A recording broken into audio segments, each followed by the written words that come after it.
My name is Jennifer Peters and I'm the president of the Menominee Tribal Enterprise. Probably 90 to 95% of our logging contractors are Menominee tribal members who own their own small businesses. We've been collaborating quite a bit with the College of Menominee Nation and offering different types of trainings and hopefully, get them excited and wanting to get into this field.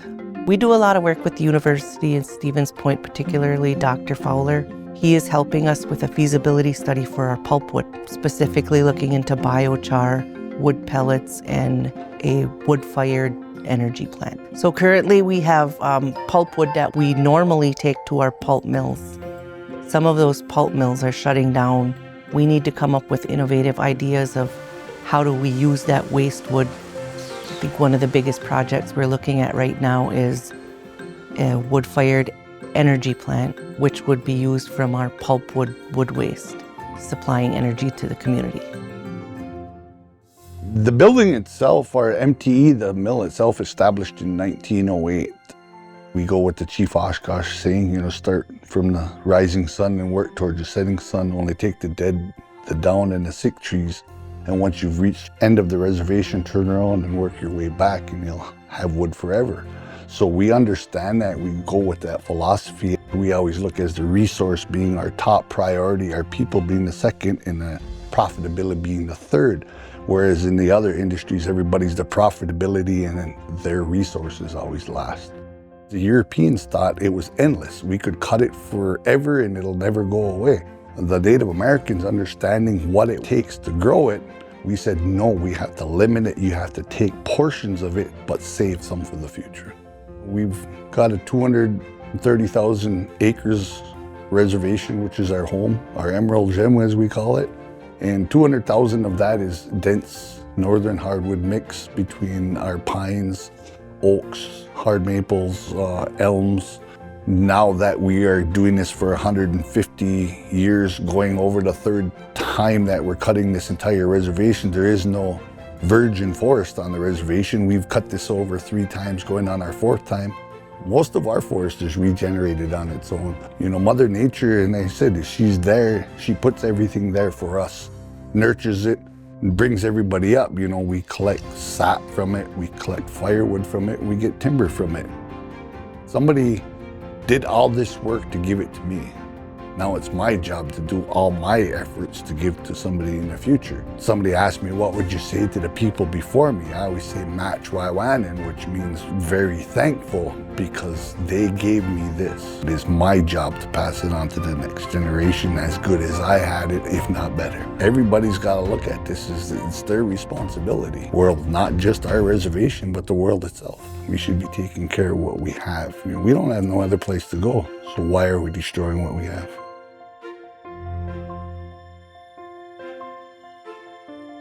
We're very well known for the size of our timber. Our size of our timber on average is probably between 1 to 2 inches wider than most mills. So, our hard maple would be big wide white boards that typically nobody in the industry has.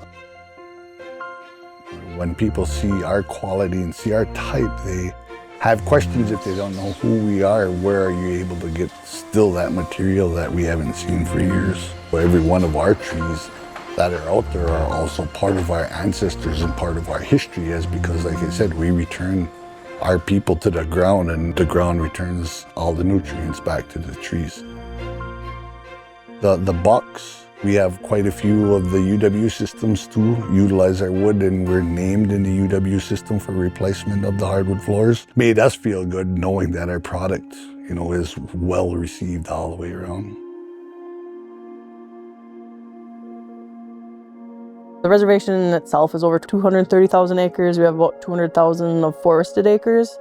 That all has to be kept track of somehow, and that's what the inventory department does. We go out, we gather diameter, species, density. We also look at the health of the forest. We remove a lot of the trees in order to open it up, but we leave behind enough trees to provide seed to fill in. It's more of a, if we remove this tree, how is it going to open up for the understory? Why don't we leave this tree because it's going to make a really good wildlife tree? So there's definitely a lot more push on seeing the forest for everything and not just for the trees.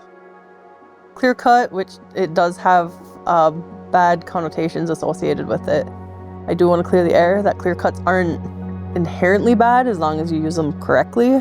So we use clear cuts where you cut the whole stand, which it can be jarring the first time you look at it, but you also have to consider that we reserve it for trees that will respond well to it, the ones that will sprout from their stumps.